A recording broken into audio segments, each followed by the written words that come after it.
Did you hear that atheists have secrets?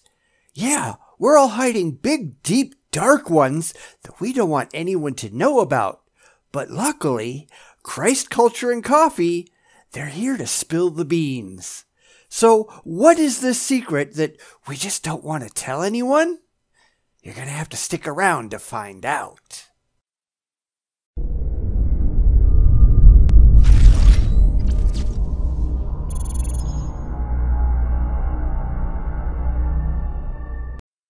This is another one of those videos that apparently nobody likes. Christ Culture and Coffee, who we've looked at before, has a video that, at present, has 12 upvotes and 151 downvotes. And that's kind of typical, I guess. It's another case where they're going to tell us what we think. Well, not us, because they won't actually talk to us, but they're going to tell their followers, who are every bit as clueless as they are, what they think that we think. But none of them actually care about the facts. They're just looking for a comforting pat on the head so they don't have to face a potentially uncomfortable reality. And that's pretty typical stuff for the religious. So let's go take a look. Hey guys, I'm Robbie here with Christ Culture and Coffee, and today we're going to talk about the one secret that atheists don't want you to know. Yeah, but I'll let you know what it is. We all think you people are idiots. I don't know if that's a secret or not, but I don't see a lot of atheists, especially outspoken atheists, who are going to disagree. They might not use those terms, but somewhere deep inside, I have a feeling that they look at you religious lunatics and they just roll their eyes.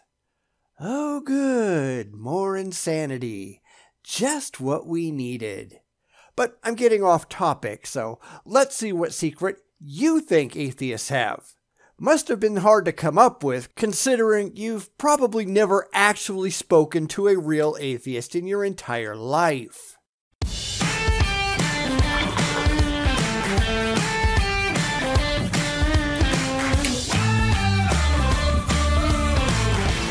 So, when it comes to secrets that people have, there's one that atheists don't want you to know about. Have you ever been talking with an atheist and they come across as super confident and very knowledgeable about their position? Mostly because, at least generally, we are. And that's because we've actually done our research and we know what we're talking about. It's why every study out there that you find shows that atheists, and Jews for some reason, know more about Christianity than the majority of Christians do. We're better educated in general. In fact, as education and intelligence rises, religiosity tends to fall. Now, that's not saying that we're better than you. In fact, that's primarily a religious characteristic. When you think your imaginary friend rules the world, you tend to think that you're superior to pretty much everybody who disagrees. Ultimately, the only thing that really matters is knowledge and truth. And the religious don't seem to have much of either. Sometimes as a Christian, I've been talking with people and I hear an argument that I've never thought of or heard of before, and it makes me kind of step back and freak out a little bit and start to have doubts about what I believe. And I don't believe that for a second. Why don't I? Because I've actually seen it taught in apologetics to claim that you have doubts as a way to humanize the apologist. It's a way to get detractors to identify with them and to empathize with them as human beings. The one thing you don't see theists do often, though, is act on those doubts, to actually pursue those doubts to their logical conclusions and behave logically and rationally in response to them. This is because they have an emotional attachment to their beliefs, not an intellectual one. If I had an intellectual position on something based on the evidence and suddenly that evidence started to look kind of flimsy, or we found significant evidence that the conclusions that I had come to were just not warranted, I would change my opinion on the conclusion itself. I go where the evidence leads, period. If the evidence stopped leading to evolution, I'd stop accepting evolution. If the evidence stopped leading to a globe Earth, I'd stop believing in it. The problem for creationists and flat earthers is that it hasn't. They only believe these things because they have faith in the conclusions that they have, and faith has nothing to do with evidence. It has to do with feelings. My feelings don't matter, and neither do yours. Reality is what reality is. So whether or not you have doubts, I don't think for a second that you'll act intelligently with regard to them. I might even think it's a trick. But please, do tell us more. I'll go home at night, I'll lay down, and that argument will be ringing in my head. I'll be thinking about it over and over again, and doubts about my beliefs start to creep up. But the question is, what do you do about it? Do you push it down and pray to your imaginary friend that it's all just going to go away? Or do you go out and investigate further? Because I'll tell you from personal experience, atheists tend to go out and investigate ideas which just don't sit well. That's why we know so much about religion, because the religious have said things to us that sound stupid, so we had to go out and research to see if it actually stood up to any kind of rational scrutiny. And unfortunately for the religious, it never does. Sometimes we think that as Christians, we're the only ones that experience this. We're the only ones that struggle with doubts and being unsure at times. This is completely false. All human beings doubt, including atheists. And this is the one secret that they don't want you to know. We don't care. If we are faced with things that we don't understand, we go looking for more information. That's not a secret.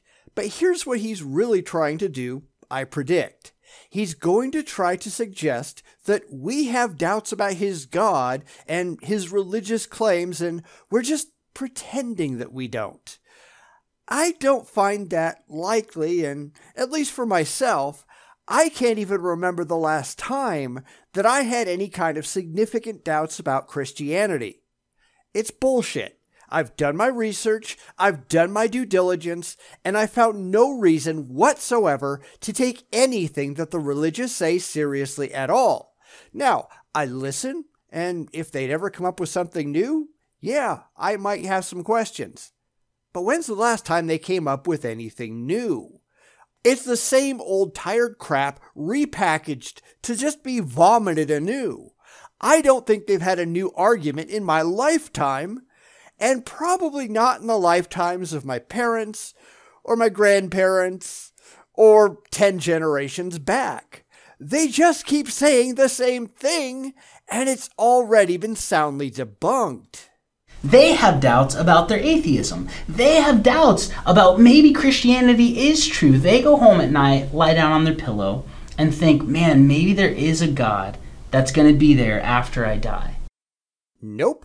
Because there is no evidence, and the only thing that would make me doubt that is if they could actually present some. How's that coming, Christians? You got any yet? Yeah, I didn't think so. But he's doing exactly what I predicted he would, because what else can he do? He may be convinced that he has good arguments, but he's completely wrong about that, and he's making videos aimed at other people who are likewise convinced that their religion is well evidenced, and they're all wrong about that too. So what else is he going to do? Honestly, it's not like he goes out and talks to atheists. He doesn't spend his time having conversations with atheists. He only talks about atheists to people like himself who don't know a damn thing about them. So I would imagine he just tries to imagine himself in their situation and guesses how they might react without actually talking to them and finding out for sure. Because as we all know, he doesn't care. It's hardly a surprise. C.S. Lewis, who was a former atheist, said this: "Now that I'm a Christian, I do have moods in which the whole thing seems improbable. But when I was an atheist, I had moods in which Christianity looked terribly probable." That's nice. That's one man. That doesn't mean that all atheists do the same thing. As I said, I can't remember the last time I had any serious doubts or wondered if there was a God out there somewhere. It just doesn't happen anymore. The only thing that could lead to doubts was evidence, and as there is no evidence, there really are no doubts. Now, I'm certainly open to it, should the religious ever come up with something compelling, but that certainly isn't the case, and I'm really not holding my breath. The longer this goes on, the less compelling their case gets. Do you see what he is saying? He's saying, sometimes as a Christian, I have a mood where I doubt. But as an atheist, I had moods where I doubt. Where doubt is called for, sure. I don't doubt that we experience gravity. Why would I? We may not understand exactly how it works, but we certainly have plenty of evidence that it's there. When is the last time you doubted gravity? When is the last time you just lay awake at night wondering if gravity would exist when you woke up? Seriously. Anytime in, I don't know, the last year. Yeah, I didn't think so. But we don't have to have faith in gravity because we have evidence. That's all we're asking for, theists. Give us the same level of evidence for your God. Are you going to do that? I don't think so. Human beings doubt. To doubt is to be human, and it happens to all of us. But what do we do with our doubts?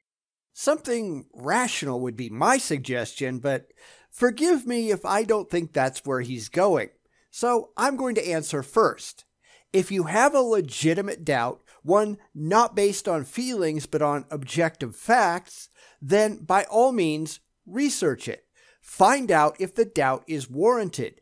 Find out if your current positions still stand up to critical scrutiny. Is it still a good idea to hold? Check yourself. No position should ever be inherently forever. It's why science still verifies, say, the speed of light. Who can be certain that it might not change someday? We don't expect it to, no, but I don't think we can even imagine under what conditions it might change, but we still check. Atheists do as well. In fact, the only people I don't think ever do are the religious, because they have faith, not well-evidenced, rationally derived positions based on the best available facts that we can find. They can't verify their faith because their faith was never verifiable in the first place. If anyone should doubt, it's you people. Funny, I don't think you ever really do. Do we continue to have anxiety and freak out over them, or do we go and begin to doubt our doubts? No, we investigate our doubts to find out whether or not they are warranted. Freaking out is never warranted. That's an emotional reaction, not an intellectual one. But one side is emotional and the other is intellectual. I'll leave it up to you to figure out which one is which. Do we go investigate and find evidence for what we think and believe? Evidence can be a doubt killer. Yeah, but you don't have any. That's the problem. You don't even understand what evidence is. Now, I had this very conversation with a theist yesterday as I write this. They kept claiming that testimonial evidence was all they needed to believe. People in the Bible said things about Jesus, therefore his faith was founded on evidence. Well, how does he know that the things written in the Bible are true? How does he know that any of these events actually happened in reality? Well, because he has evidence. But that's not evidence. That's validation. He has a belief that he's emotionally attached to, and he's seeking anything anything that he can use to backfill and support those pre-existing beliefs. It's all a giant emotional clusterfuck. He refused to even consider the questions that I was asking because it got in the way of the conclusion that he desperately wanted to reach. I've got evidence, even if I just have to pretend. Things like that really ought to lead to doubt. It ought to make you ask yourself, well, how do I know that? Does that actually support my position? And then when you find out that it doesn't, you should change your position. How likely do you think any of this actually is? Atheists have doubts just as much as Christians do. Just not about Christianity, at least in my own personal case. In order to have a doubt, a legitimate doubt, you'd have to present something that makes me question my rejection of your claims. You know, something like evidence. Maybe you should get on that. So when you're talking with somebody, try to give them some evidence. Try to give them something that'll roll around in their mind that night while they're lying on their pillow. Yeah, why don't you give that a shot? Oh, right, it's because you can't. Because you don't have anything to present. All you have are the justifications and rationalizations that you've invented in your head to lead you to the confirmation bias about your own beliefs that you desperately want to be true.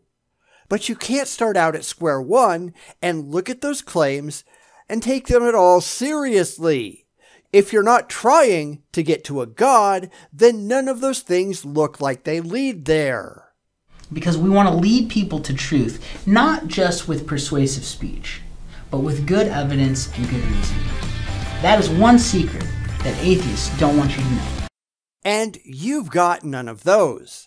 I think that's why I tend to frustrate the religious. They are convinced that everyone is desperately trying to find God, and I'm not.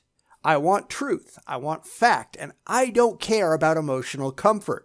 I don't care about bullshitting myself with your feel-good rhetoric. I will only believe in your God if your God can be demonstrated with objectively verifiable, intellectually demonstrable, independently evaluable evidence that I don't have to be working toward your particular conclusion to accept. I will not operate on faith. If you expect me to have any, then you, my friend, are out of luck. You are going to have to prove for a fact that a God, specifically your God, is real, or I am not going to believe it. And since you're nowhere remotely close to being able to do that, I really don't see where you've got much of a shot. It's why the religious don't want to talk to us. They don't want to engage with atheists because they can't do it on an even footing. They know that they'd lose. They are fighting a battle of wits completely unarmed. Yes, present your evidence. But you damn well better make sure that it doesn't require faith first, because that's not evidence. That's rationalization. And unfortunately for you, it's all that you've got.